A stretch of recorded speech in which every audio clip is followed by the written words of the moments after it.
Students, हम जानते हैं कि भोजन का खट्टा और कड़वा स्वाद भोजन में विद्यमान अम्ल और क्षारक के कारण होता है। हम जानते हैं कि अम्लों का स्वाद खट्टा होता है तथा ये नीले लिटमस पत्र को लाल कर देते हैं, जबकि क्षारकों का स्वाद कड़वा होता है और ये लाल लिटमस पत्र को नीला कर देते हैं। लिटमस एक प्राकृतिक सूचक होता है। इसी प्रकार हल्दी यानी टर्मरिक भी एक ऐसा ही सूचक है।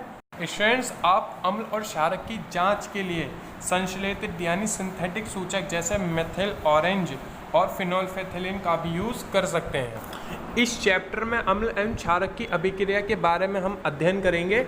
हमें जानकारी प्राप्त होगी कि अम्ल और क्षारक कैसे एक दूसरे के प्रभाव को समाप्त कर देते हैं। साथ ही दैनिक जीवन में पाई जाने वाली तथा उपयोग में आने वाली बहुत सी रोचक वस्तुओं के बारे में भी हम अध्ययन करेंगे। तो चलिए शुरू करते हैं।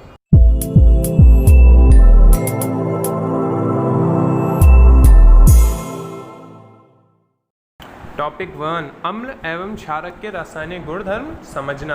यानी इस टॉपिक में हम समझेंगे कि अम्ल और क्षारक के गुणधर्म किस तरह के होते हैं, वो किस तरह से अभिक्रिया करते हैं और प्रयोगशाला में अम्ल क्षारक किस तरह से कार्य करते हैं। स्टूडेंट्स, वैसे तो रंग में परिवर्तन के द्वारा भी हमें पता चल जाता है कि कोई पदार्थ अम्ल है या क्षारक, पर कुछ ऐसे पदार्थ हैं जिनकी गंध हमें बताती है कि वो अम्लीय हैं या क्षारकीय। इस तरह के पदार्थ को हम गंधीय सूचक कहते हैं। अम्ल एवं क्षारक धातु के साथ कैसे अभिक्रिया करते हैं। स्टूडेंट्स, जब भी कोई अम्ल धातु के साथ अभिक्रिया करता है तो वो लवण और हाइड्रोजन गैस का निर्माण करता है। एग्जाम्पल के लिए HCl एक अम्ल प्लस धातु ले लेते हैं कोई सा भी, यानी sodium arrow sodium chloride plus H2 यानी हाइड्रोजन गैस।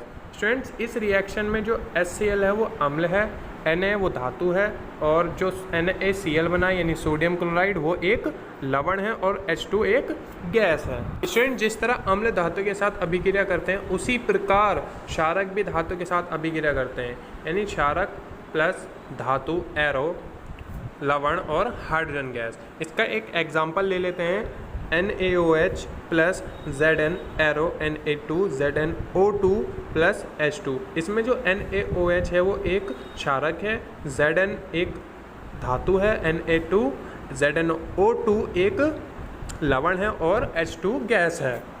स्टूडेंट, जैसा कि आप देख सकते हैं कि अम्ल और क्षारक जो हैं धातु के साथ अभिक्रिया करने पर लवण और हाइड्रोजन गैस का निर्माण करते हैं, पर इस तरह की अभिक्रिया हर प्रकार के धातु के साथ संभव नहीं है। धातु कार्बोनेट तथा धातु हाइड्रोजन कार्बोनेट अम्ल के साथ कैसे अभिक्रिया करते हैं। स्टूडेंट्स, इस टॉपिक में जो अम्ल है वो धातु कार्बोनेट और धातु हाइड्रोजन कार्बोनेट साथ अभिक्रिया करेगा, पर जो क्षारक हैं वो धातु कार्बोनेट और धातु हाइड्रोजन कार्बोनेट के साथ अभिक्रिया नहीं करते हैं। हर तरह के धातु कार्बोनेट और धातु हाइड्रोजन कार्बोनेट अम्ल के साथ अभिक्रिया करके लवण, कार्बन डाइऑक्साइड और जल बनाते हैं। इस अभिक्रिया को हम इस तरह से लिख सकते हैं, धातु कार्बोनेट या धातु हाइड्रोजन कार्बोनेट प्लस अम्ल एरो लवण प्लस कार्बन डाइऑक्साइड प्लस जल। इसका एक एग्जाम्पल ले लेते हैं स्टूडेंट्स, Na2CO3 यानी सोडियम कार्बोनेट प्लस HCl यानी अम्ल एरो NaCl यानी लवण प्लस H2O यानी जल प्लस CO2 यानी कार्बन डाइऑक्साइड। अतः हम धातु हाइड्रोजन कार्बोनेट का भी एक एग्जाम्पल ले लेते हैं, NaHCO3 जो कि एक सोडियम हाइड्रोजन कार्बोनेट है प्लस HCl अम्ल arrow NaCl plus H2O plus CO2। तो स्टूडेंट्स, इस अभिक्रिया से हमें पता चल गया है कि जो अम्ल है सिर्फ वही धातु हाइड्रोजन कार्बोनेट के साथ अभिक्रिया करते हैं, क्षारक इस तरह की रिएक्शन नहीं दिखाते। चूना पत्थर यानी लाइमस्टोन, खड़िया, चौक एवं संगमरमर यानी मार्बल कैल्शियम कार्बोनेट के अलग अलग टाइप के रूप हैं, यानी कैल्शियम कार्बोनेट कई रूपों में पाया जाता है, उनमें से ये कुछ रूप हैं। स्टूडेंट्स, चलिए अब अपने नेक्स्ट टॉपिक की तरफ चलते हैं। अम्ल क्षारक परस्पर कैसे अभिक्रिया करते हैं। स्टूडेंट्स, अम्ल और क्षारक की आपस में अभिक्रिया कराने पर जो प्रभाव है वो समाप्त हो जाता है। उस अभिक्रिया को हम कुछ इस तरह से लिख सकते हैं, NaOH plus HCl arrow NaCl plus H2O। Students, इस अभिक्रिया को उदासीनीकरण अभिक्रिया कहते हैं। अम्ल और क्षारक की अभिक्रिया के परिणाम स्वरूप लवण और जल बनते हैं। इसमें जो लवण है वो उदासीन होता है, इसलिए इस अभिक्रिया को उदासीनीकरण अभिक्रिया कहा जाता है। चलिए अपने नेक्स्ट टॉपिक की तरफ चलते हैं, अम्लों के साथ धात्विक ऑक्साइडों की अभिक्रिया। धातु ऑक्साइड सिर्फ अम्लों के साथ अभिक्रिया करते हैं और अभिक्रिया करने के बाद लवण और जल का निर्माण करते हैं। इस तरह की रिएक्शन क्षारक नहीं दिखाते, यानी धातु ऑक्साइड क्षारकों के साथ अभिक्रिया नहीं दिखाते। इस रिएक्शन में हम देख सकते हैं कि जो धातु ऑक्साइड है वो अम्ल के साथ अभिक्रिया करके लवण बना रहा है और जल बना रहा है। उसी प्रकार जिस प्रकार अम्ल और क्षारक आपस में अभिक्रिया करके लवण और जल बनाते हैं, तो इस अभिक्रिया से हमें ज्ञात हो गया है कि जो धातु ऑक्साइड है वो क्षारक की तरह काम कर रहा है, यानी एक तरह का वो क्षारक ही है। चलिए स्टूडेंट्स, अब अपने नेक्स्ट टॉपिक की तरफ चलते हैं, क्षारक के साथ अधात्विक ऑक्साइड की अभिक्रिया।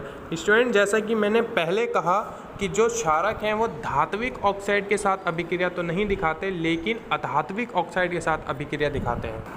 क्षारक अधात्विक ऑक्साइड के साथ अभिक्रिया करने के पश्चात लवण और जल का निर्माण करते हैं, और ये अभिक्रिया भी अम्ल और क्षारक की अभिक्रिया के ही समान उत्पाद बनाती है, तथा इस प्रकार इस अभिक्रिया में उपयोगी अधात्विक ऑक्साइड को हम अम्लीय भी बोल सकते हैं, अथवा ये अम्लीय प्रकृति के होते हैं। चलिए स्टूडेंट्स, इसका एक एग्जाम्पल ले लेते हैं।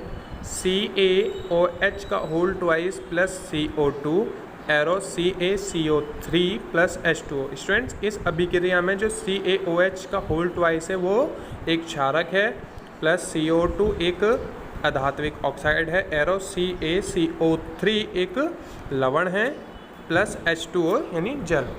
स्टूडेंट्स, आज के लिए इतना ही।